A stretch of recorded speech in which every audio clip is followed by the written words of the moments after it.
देखा आपने किस तरह से 2024 की तैयारी में क्या सिर्फ एनडीए इसके और एनडीए अलायंस दोनों जो लगातार लगे हुए हैं, इंडिया अलायंस और एनडीए दोनों लगातार लगे हुए हैं और एडी चोटी का जोर लगाया जा रहा है। इसी पर हम चर्चा को आगे बढ़ाएंगे। तीन बेहद खास मेहमानों से आपको रूबरू करवा दें। हमारे साथ भारतीय जनता पार्टी से आर के मिश्रा जी, बहुत बहुत स्वागत, शुक्रिया सर आपका। कांग्रेस पार्टी से हमारे साथ विशाल कुमार यादव जी, बहुत बहुत स्वागत, बहुत बहुत शुक्रिया आपका।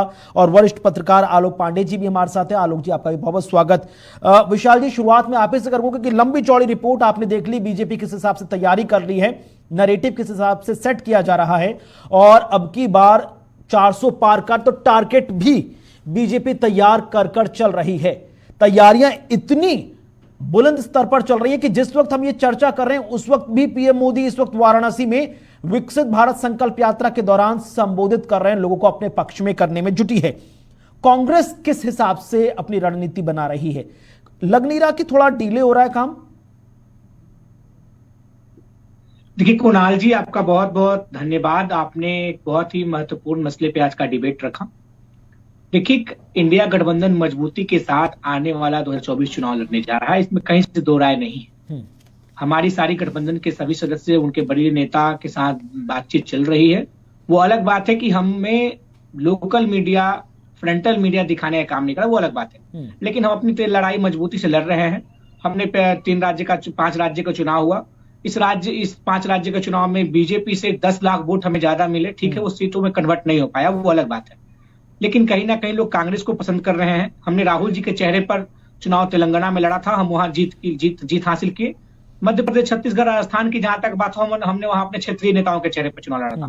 तो लोकसभा चुनाव कांग्रेस पार्टी किसी क्षेत्रीय नेता के चेहरे पर नहीं, अपने राहुल जी के चेहरे पर चुनाव लड़ेगी, तो क्योंकि लोकसभा का चुनाव है तो कांग्रेस को फिर बीजेपी से ज्यादा वोट मिलेंगे।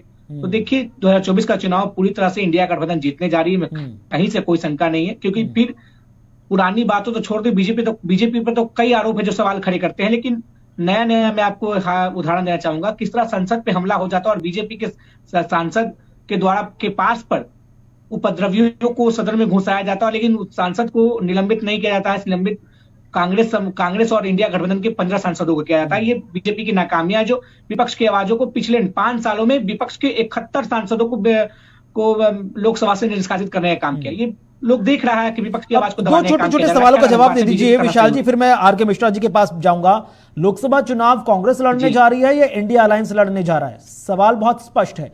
और दूसरा सवाल यह भी आप पर लगातार लग रहा है कि जिस तरह से आप संसद में चूक के मामले पर हायतोबा मचाए हुए हैं, एक के बाद एक संसद की कार्रवाई को बाधित किया जा रहा है, कांग्रेस के आपके राज्यसभा सांसद जिनके पास से अचूक करोड़ों की संपत्ति बरामद हुई है, उस मामले को धूमिल करना चाह रहे हैं, इसलिए जानबूझकर संसद में चूक का मुद्दा उठाया जा रहा है, जबकि लोकसभा स्पीकर आश्वस्त कर चुके हैं हाई लेवल जांच की जा रही है, दोषियों को बख्शा नहीं जाएगा और ऐसी सजा दी जाएगी कि भविष्य में भी कोई ऐसी गलती नहीं करेगा।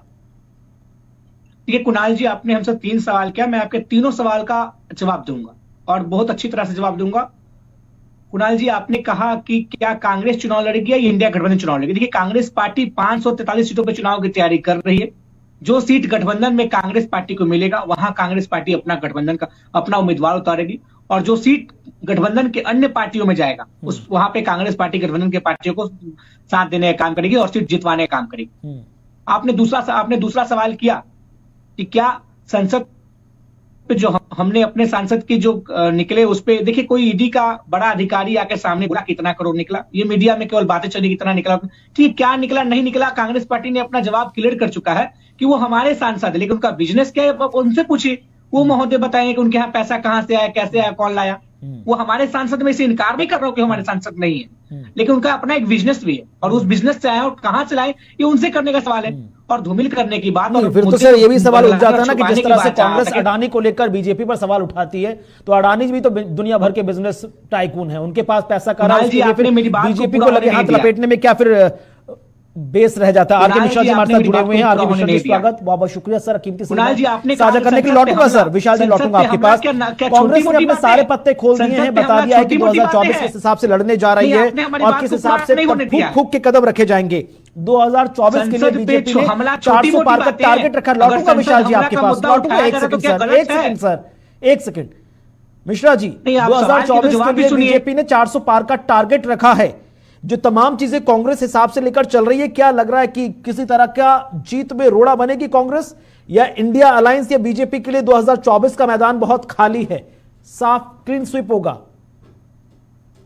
देखिए कुणाल जी, ये हम विश्वास 400 पार ऐसे नहीं कह रहे, बल्कि विश्वास उस विषय को लेकर के, उस वस्तु को लेकर के, उस संगठन को लेकर के, उस कार्यकर्ता को लेकर के, उस जनता को लेकर के, उस योजना को लेकर के, ये विश्वास से लवरेज जिस तरह से हम तीसरे टर्म की बात कर रहे हैं, ये वही विश्वास है। और कहीं से भी कांग्रेस हो या INDIA गठबंधन हो, कहीं से भी कोई डेंट करने का कोई बीजेपी को कोई प्रयास नहीं करेगा, मुझे जो लगता।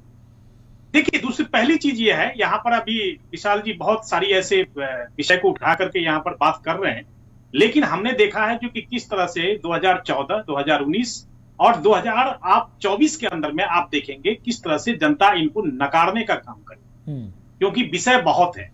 हमने देखा 2014 से पहले जिस तरह से एक भ्रष्टाचार ही शिष्टाचार कांग्रेस का एक नीति रहा है, भ्रष्टाचार ही शिष्टाचार। और कोई ज्यादा दिन नहीं हुआ है, एक सप्ताह पहले की बात है, इनके राज्यसभा के सांसद धीरज साहू के घर से 351 करोड़ रुपए ये नकदी बरामद हुआ, जिसमें कितने मशीन जो काउंटिंग करने वाले थे वो खराब हो गए, गर्म हो गए, काउंटिंग कर नहीं पा रहे थे। किसी ईडी के बड़े अधिकारी ने ऐसा बोला क्या? तो अरे भाई सुन लो, भाई आप सुन लो, आप इस टाइम में तो मैंने बोला नहीं, के अधिकारी नहीं बोले तो क्या छापा में गए थे? वो आपके बारे में बिल्कुल नहीं बोले। नहीं, आप छापा में अंदर गए थे? नहीं, ठीक है विशाल जी, अगर उनको इंटरप्ट करना होता तभी इंटरप्ट कर जाते, नहीं किया ना उन्होंने। इनको पहले, या तो इनको पहले बुलवाइए, ठीक है, ठीक है, का तरीका इनको नहीं आता है, ठीक है, वो शांत है। मिश्रा जी, एक चीज कहना चाहता हूँ, देखिए कोई एक सप्ताह पहले की बात है, और एक यही चीज नहीं है, बल्कि 2004 से लेकर के 14 तक मैंने क्यों कहा भ्रष्टाचार ही शिष्टाचार, क्योंकि आपने देखा होगा जो कोल आवंटन हुआ था उसमें सुप्रीम कोर्ट ने ऐसे 100 जो आवंटन थे उसको रद्द किया था। ये तो न्यायालय ने किया था, ये कोई भाजपा तो नहीं किया था। तो जनता अभी जो 3 राज्यों या 5 राज्यों के चुनाव के अंदर में इन्होंने दिखाया, जो किस तरह से राजस्थान हो, छत्तीसगढ़ हो या मध्य प्रदेश के अंदर में, कहते थे पहले एंटी इनकम्बेंसी, अब तो कहते हैं प्रो इनकम्बेंसी। मतलब जनता ही चाह रही है उस सरकार को चुनना जो भले ही वो 20 सालों से क्यों ना हो, 26 सालों से क्यों ना हो, वो कांग्रेस INDIA गठबंधन के ऊपर में विश्वास नहीं दिखा रही। ये जनता का विश्वास है, और इसीलिए हम कह रहे हैं तीसरे टर्म में 400 के पार का जो नारा हम दे रहे हैं, ऐसे नहीं कह रहे हैं। ठीक है, यानी कि तमाम चीजों के आंकलन के बाद 400 पार का टारगेट सेट किया गया। आलोक पांडे जी, कांग्रेस और बीजेपी दोनों को आपने सुन लिया, कितना आसान लगता है इंडिया अलायंस के लिए या NDA अलायंस के लिए 2024 की जो चुनावी अग्नि परीक्षा होने जा रही है? क्या लग रहा है, ऊंट किस करवट बैठ सकता है? और जो दोनों की प्रिपरेशन है, आपको लग रहा है कि काफी है, जनता बहुत समझदार है, सोच समझकर चुन रही है एक एक राज्य में, राज्य से लेकर केंद्र तक की सरकारों को? देखिए कुणाल जी, जनता बहुत जागरूक है, और जनता जो निर्णय देगी वो सबको मान्य होगा। अब रही की बात नेताओं की, पार्टियों की, तो परीक्षा छोटी और बड़ी, नेताओं की नींद हराम होती है, तो दोनों NDA गठबंधन की भी नींद हराम होगी और इंडिया गठबंधन की भी होगी।